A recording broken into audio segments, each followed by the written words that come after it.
جاودانی زیاتش آزاد کن در قیامت جاودانی زیاتش آزاد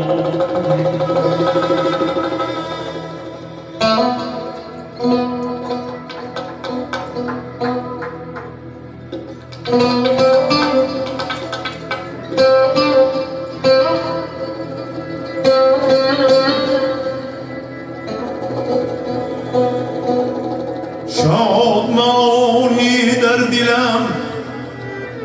افزون شده از ناامیدی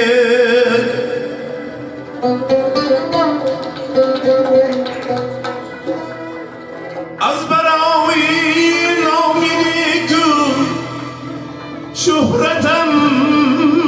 سیاد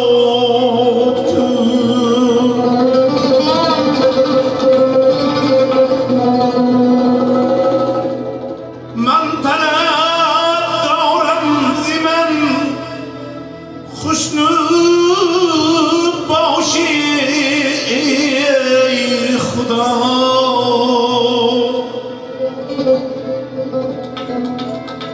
خواهشی خوشنودی را اندر دلم ایجاد کن خواهشی خوشنودی را اندر دلم ایجاد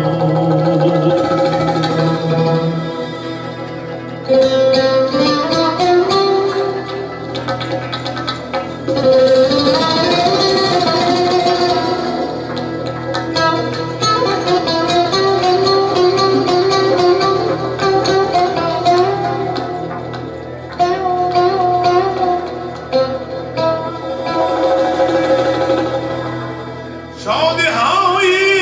هر دو عالم ذره‌ای در نزد توست از کسی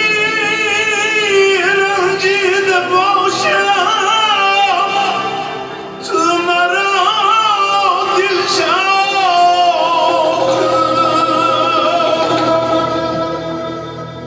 گر خطایی گفته باشد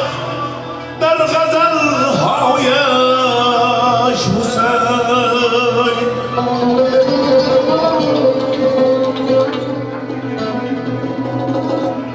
گر خطایی گفته باشد